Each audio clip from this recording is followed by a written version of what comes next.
नमस्कार, आप देख रहे हैं इंडिया क्राइम एक्सप्रेस। और अभी कुछ दिनों पहले कंपियरगंज के विधायक फतेह बहादुर सिंह ने अपने जान को खतरा बताया था राजीव रंजन चौधरी से। तो आइए बताते हैं आपको कि क्या है उसकी पूरी सच्चाई। जी हाँ, ये कहानी शुरू होती है उस समय से जब विधायकी का चुनाव लड़ रहे थे फतेह बहादुर सिंह। उस समय राजीव रंजन चौधरी ने उनका तन मन धन से साथ दिया था। वहीं जब नगर पंचायत प्रमुख का चुनाव लड़ने की बारी आई और राजीव रंजन चौधरी ने अपना सपोर्ट करने के लिए फतेह बहादुर सिंह से कहा, तो फतेह बहादुर सिंह ने उनका न सपोर्ट करके लक्ष्मण जी का सपोर्ट किया, जिसके बाद से राजीव रंजन चौधरी और फतेह बहादुर सिंह के बीच में दूरियां बढ़ती चली गई। जी हाँ, राजीव रंजन चौधरी ने भाजपा से टिकट न मिलने के बाद से निर्दल अपनी पत्नी को उम्मीदवार घोषित किया था नगर पंचायत प्रमुख के चुनाव के लिए, नगर पंचायत अध्यक्ष के चुनाव के लिए। वहीं से दूरियां बढ़ी। राजीव रंजन चौधरी का कहना है कि विधायक फतेह बहादुर सिंह उनके ऊपर गलत इल्जाम लगा रहे हैं, झूठ मूठ में राजीव रंजन चौधरी को बदनाम कर रहे हैं और उनके खिलाफ मुकदमा लिखवाने की तैयारी कर रहे हैं।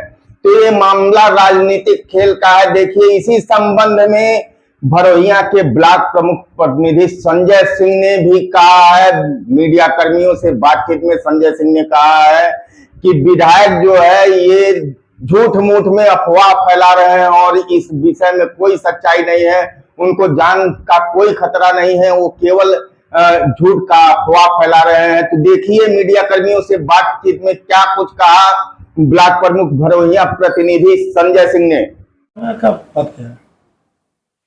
जी, मेरा नाम संजय सिंह है और मैं विकास खंड भरोहिया गोरखपुर के ब्लॉक प्रमुख प्रतिनिधि हूँ। मेरी पत्नी डॉक्टर सुनीता सिंह वहाँ की नौसीद ब्लॉक, जो इस बार गोरखपुर में नया ब्लॉक बना है, वहाँ की प्रथम ब्लॉक प्रमुख हैं। और विधानसभा कैंपेन का मैं निष्ठावान भारतीय जनता पार्टी का कार्यकर्ता हूँ, जो कि मैं सदैव अपने क्षेत्र में विकास कार्यों के लिए तत्पर रहता हूं।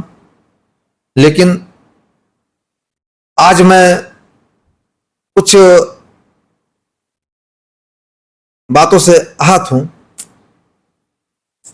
जब यह माईनाम विधानसभा हुआ करता था, भारतीय जनता पार्टी से हमारे बड़े पिताजी चौधरी शंभू शरण सिंह विधानसभा का चुनाव लड़ा करते थे।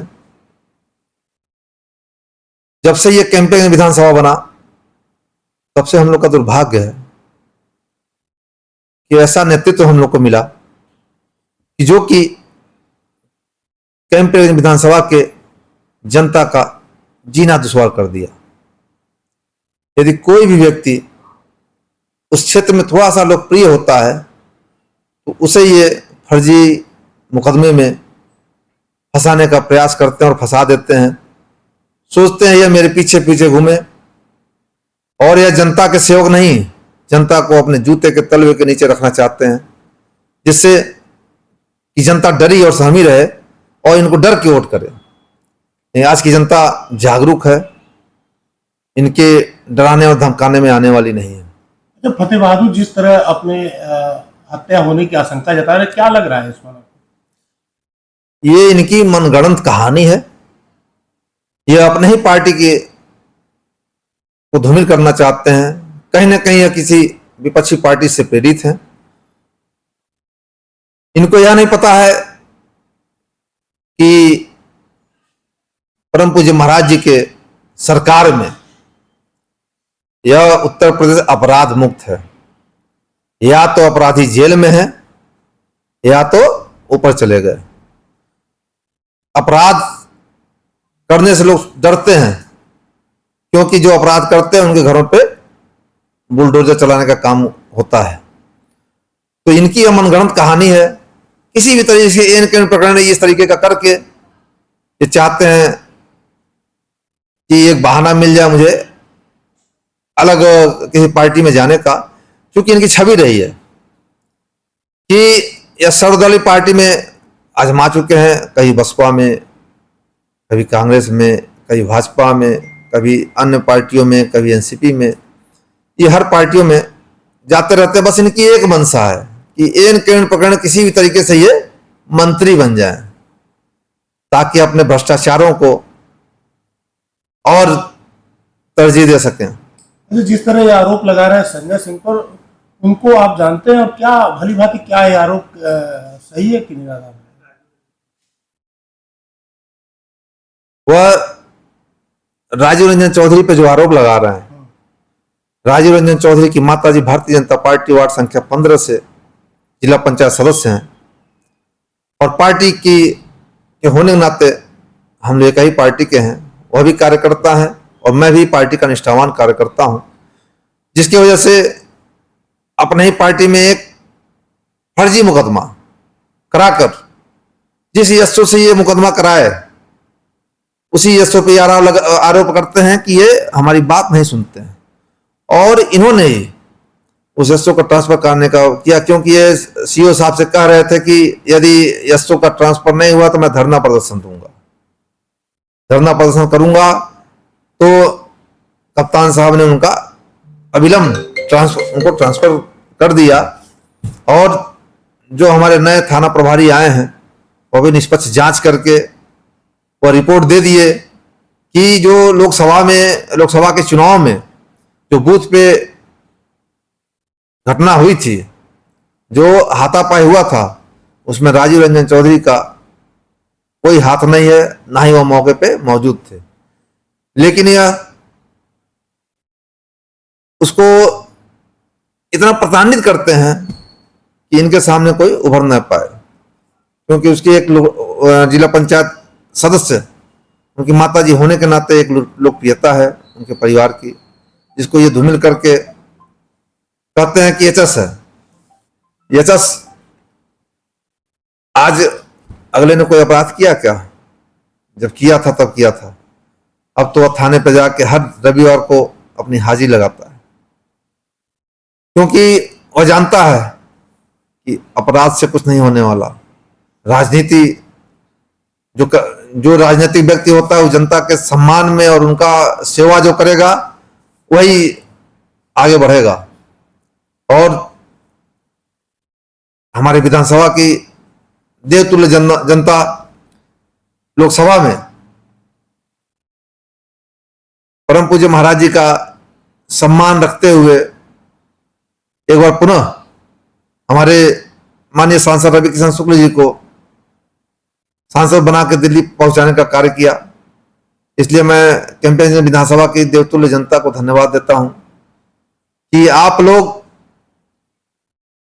की जो भी समस्या है, महाराज जी इस क्षेत्र से भली भांति परिचित हैं और सबको नाम से जानते पहचानते हैं। क्या गोरखपुर में ऐसा है या इस पूरे क्षेत्र में कहीं ऐसा है कोई अपराधी खुलेआम घूम पा रहा है? इनके जो मनगढ़ंत बातें हैं, इसमें कोई भी सच्चाई नहीं है।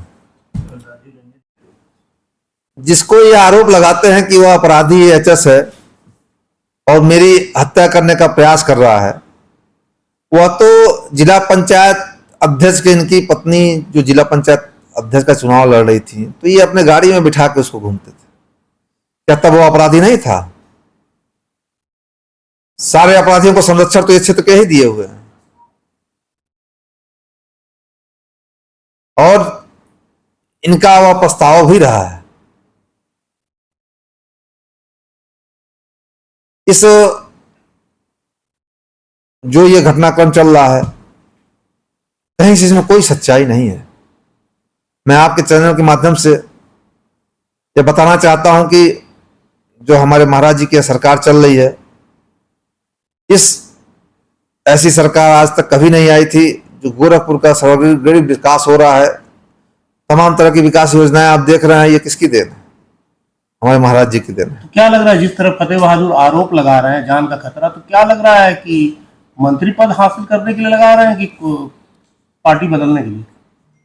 इनको तो वायु श्रेणी की सुरक्षा मिली हुई है, तमाम सुरक्षा। और क्षेत्र में जाते हैं तो उस थाना की एसओ की गाड़ी वो फ्लीट करती है। इतनी सुरक्षा में क्या कोई इनके खिलाफ साजिश रच सकता है? ये इनकी मनगढ़ंत कहानी है। और ये इसलिए ये काम कर रहे हैं कि किसी भी तरीके से या तो इनको मंत्री बना दिया जाए या तो ये पार्टी छोड़ के चले जाएं, क्योंकि यह दूसरे पार्टी, विपक्षी पार्टी से कहीं ना कहीं संपर्क में है।